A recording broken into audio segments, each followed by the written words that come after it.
Fascinating world of anthropology, and sometimes you get to ask yourself if anthropology is an art or a science. Here's the concluding part to my introduction to anthropology. Don't forget to like, to comment, and subscribe to this channel now. And if you're ready, let's explore the complexities of human society through anthropology. Anthropology itself can both be classified as an art or a science based on the following dynamics. Number one, we have the focus. Number two, the mission, the objectives, and the different analytical procedures as devised by the anthropologist himself. Now, since the anthropologists study human comprehensively, it uses different research methodologies, different techniques, different methods. So the usage of any scientific method, right, depends on the particular topic, as I've said, depends on the particular subject matter in question in which the researcher or anthropologist is undergoing at any point in time. Now, for instance, an anthropologist that decides to study the religion, the folklore of a particular people may choose to adopt methodologies of humanities or art, right?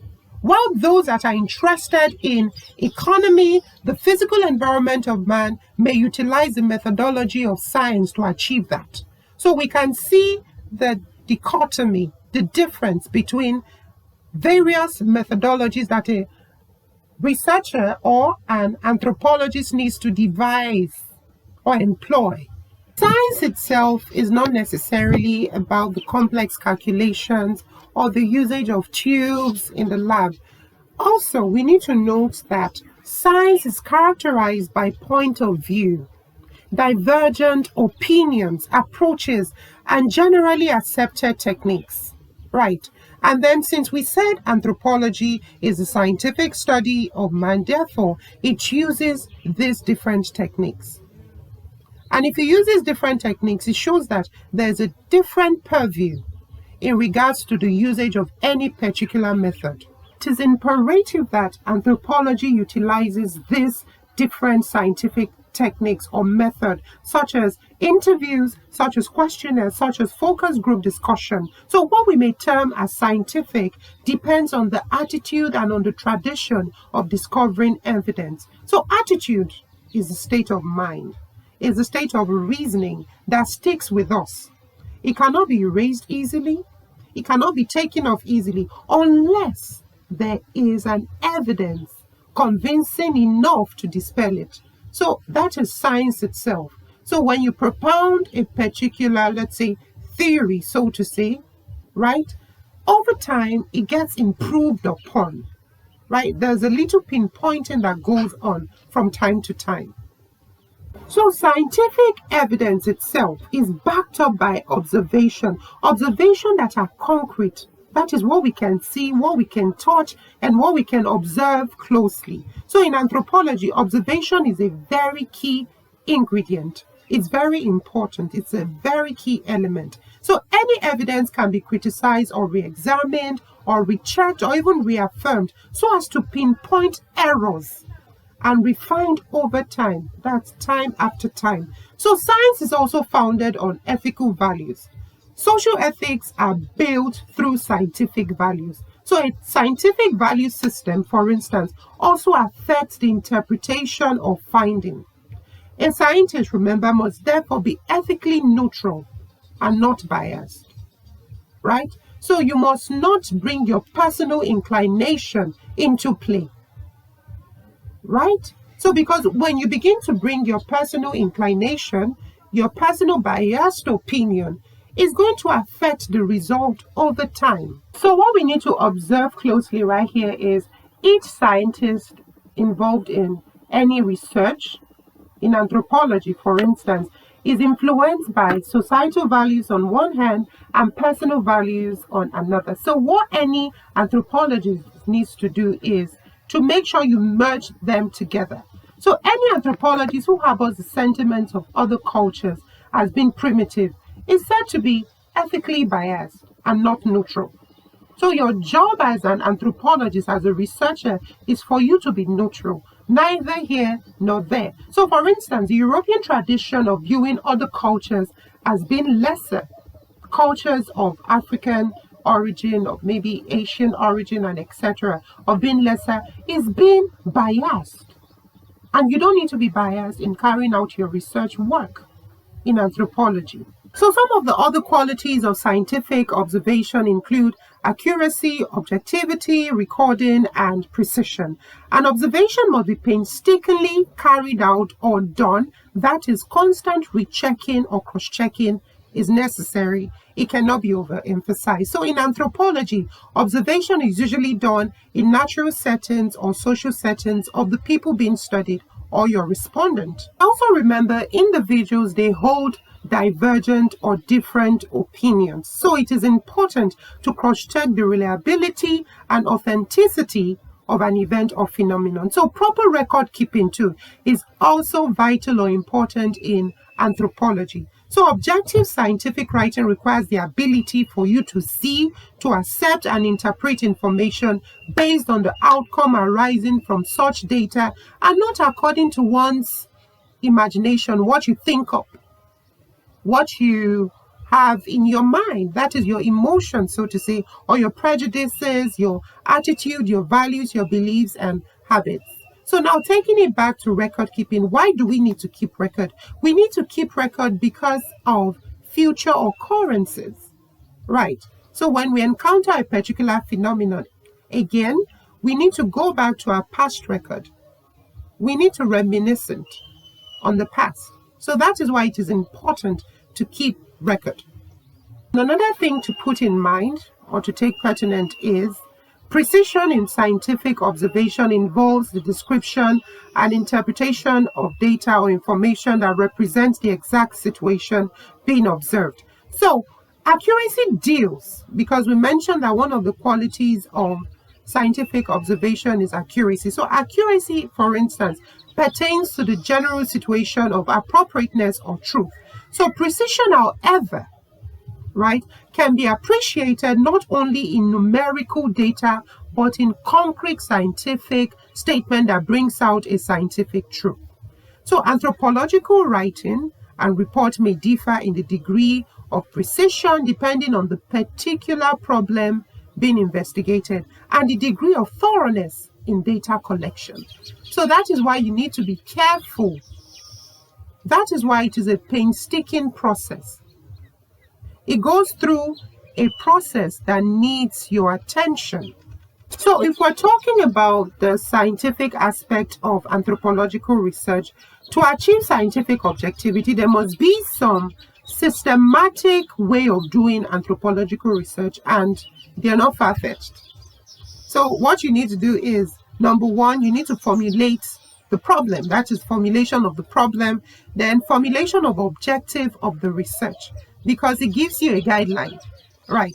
After your formulation of your problem, formulation of your objective, now you have formulation of research design and methodology. So you know the right technique, you know the right methods to use or to employ. And then your procedure of data collection. What are the ways in which you collate and collect your data?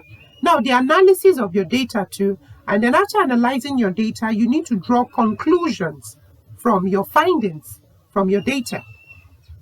And then you come at a vantage point, you arrive at a conclusion itself, and then you can recommend, if possible, you have your specific and your general recommendation. The formulation of research in anthropology depends on the interest of the anthropologist.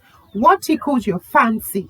What areas do you feel you function better in? So, and then the capability of carrying out the study in the area of interest, that's also another key element. Now, a physical anthropologist, for instance, has a different research interest as compared to those that are interested in linguistics or a social anthropologist. So social anthropologists, they focus on issues such as acculturation, kinship, political organization, religion, the family, and different social institutions, etc. So the research question must also be in tandem with the research problem and even the research topic. Research question, research problem, research topic, they go hand in hand. one must not be different from the other. They have a symbiotic relationship. So if you have a research question, it's like a golden knot that ties them together, a thread. It goes like a 360 movement.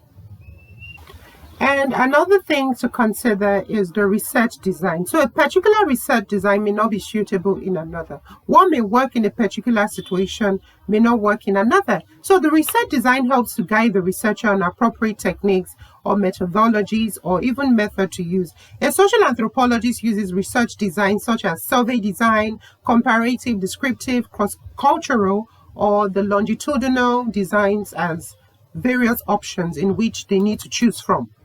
Right. So after the collation or collection of data, the anthropologist analyzes the data using tables, using maps, using graphs, using statistical packages, such as maybe your chi-square, your Pearson product moment correlation coefficient, and etc. So the conclusion must also be consistent with the research problems and objective.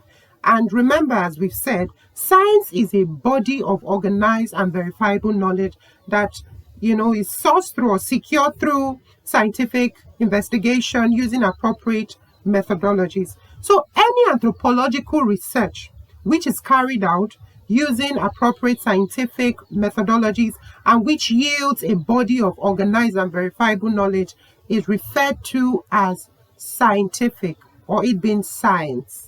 Right. Therefore, anthropology can qualify as a science. As we've said, our topic is asking if anthropology can qualify or be referred to as an art or a science. Like, which one does it fall under?